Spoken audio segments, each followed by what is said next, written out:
They say the world is broken, but the truth is, the world is exact, cold and precise.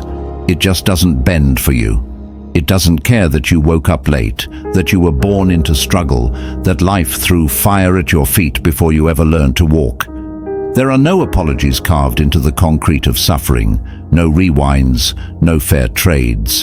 The universe moves forward, always forward, dragging the weight of your excuses behind it, like dust caught in the wind. And the most brutal realization of all is this: life is not waiting for you to be ready. It doesn't care if you understand, if you've healed, if you believe in yourself yet. It continues, and so must you.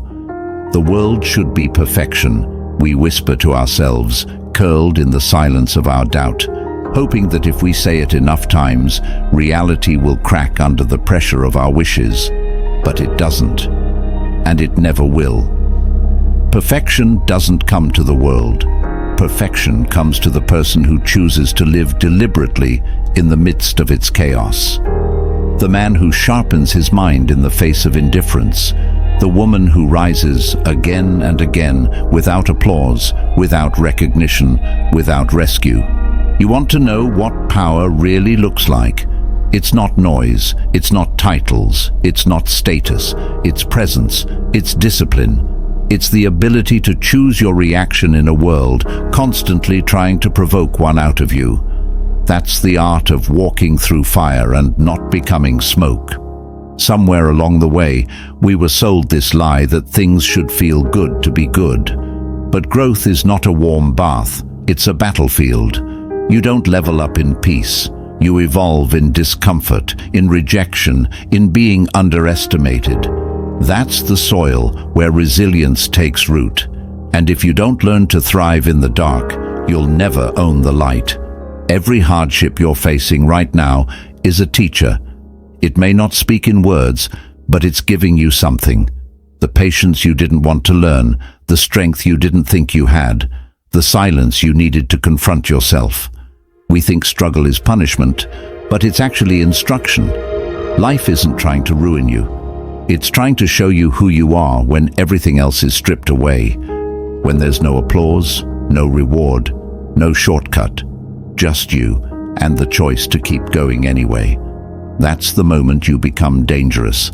That's the moment you stop needing validation. Because the second you realize you are the source, everything shifts.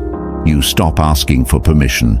You stop waiting for the timing to be perfect. You start walking like you know who you are, even when the world hasn't caught up yet. People won't understand you when you do this. They'll call you cold, arrogant, intense. They'll say you've changed. But here's the truth they'll never admit. They're not reacting to your darkness. They're reacting to your light. Because your consistency exposes their distractions. Your growth reminds them of their stagnation, and your presence feels like pressure to those hiding from their potential. But that's not your burden to carry. Let them talk. Let them doubt. You're not here to be understood. You're here to become undeniable. And the road to undeniable is paved in solitude, sacrifice, and silence. You want elevation. Start by letting go of everything that anchors you to the person you used to be. That includes relationships that only survive off the old version of you. That includes habits that feed your ego but starve your soul. That includes mindsets that make you feel safe but keep you small. If it's not building you, it's breaking you. There's no neutral in this game. You're either climbing or you're decaying. So ask yourself, who are you when no one is watching, when no one claps, when no one believes? That version of you, the raw, unfiltered, unvalidated version, that's where your true self lives. That's who you owe your loyalty to, not the persona, not the people-pleaser, not the curated image, but the warrior underneath it all who refuses to quit. That's who the world needs, because we don't need more perfect people. We need more real ones. People who bleed, but don't broadcast it. People who fall, but don't fold. People who lose, but never lose themselves. And the only way to become that person is to endure what others run from, to walk into the storm and come out cleaner than you went in, to hold yourself to a standard so high that even your failures command respect. That's power, that's purpose, that's peace. Not the fragile peace that depends on the world behaving, but the kind that lives inside you no matter how loud the chaos gets. So stop asking for the world to be perfect. Start demanding that you be. Not in the sense of flawlessness, but in the sense of integrity, consistency, discipline, honor. There is something unshakable about a person who has nothing to prove but everything to offer. That's what you become when you stop trying to escape the process and start embracing it. Pain will come. And once that realization hits you, not as a motivational line, but as a lived truth, you begin to walk differently. You no longer chase what's fleeting. You no longer beg for understanding from people who were never built to see you clearly. You stop explaining your path to those who've chosen comfort over calling. There's a solitude that comes with self-mastery, but it's not loneliness, it's alignment, it's peace, it's power. Because when you no longer fear being alone with your thoughts, when you no longer need the noise of the world to drown out your doubt, you step into the rarest kind of freedom, the kind that can't be given, sold, or stolen. And it's in that space that you begin to build a life that actually belongs to you. Not one shaped by pressure or guilt or fear, but one forged in the fires of your own choosing. You begin to realize that most people are not living, they're rehearsing. Rehearsing who they think they should be. Rehearsing the mask that earns them approval. Rehearsing the small talk, the fake smiles, the shallow goals. But not you, not anymore. You didn't come here to perform. You came here to become. To confront every soft part of yourself that wants to quit, to face every weakness not with shame but with strategy, to look in the mirror, not to admire what's already there, but to call forth what still sleeps. And yes, it will cost you. Growth always does. You will lose people. You will lose comfort. You will lose pieces of your old identity that felt like home. But what you gain in return is worth every tear, every late night, every silent battle no one claps for. You gain yourself, fully, unapologetically, authentically. And that, right there, is the most powerful force in existence. A human being who is not performing, not pretending, but present.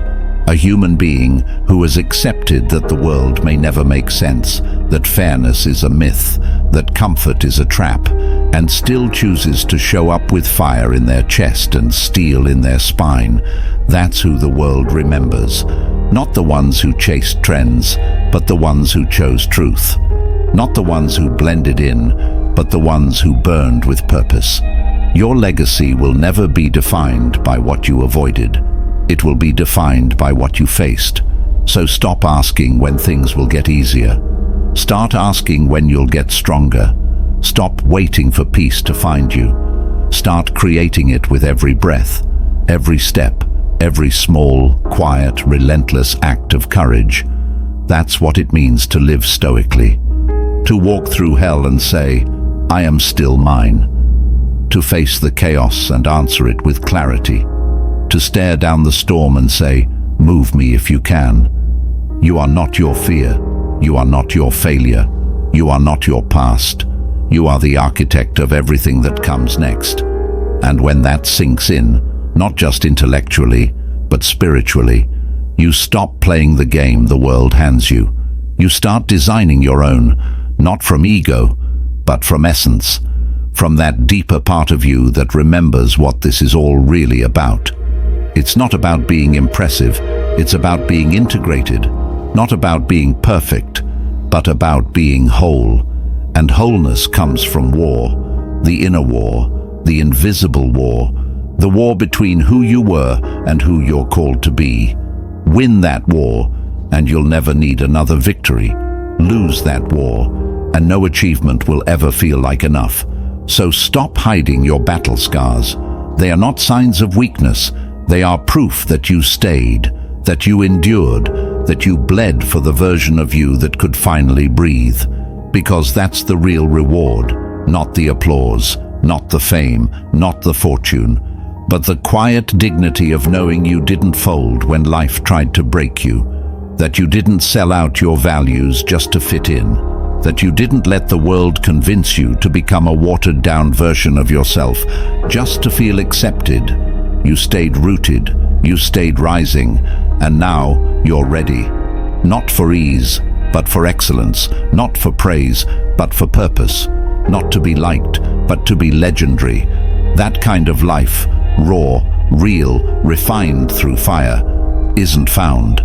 It's forged. And the one who dares to forge it will never need to beg the world to notice them. Because greatness never needs to knock.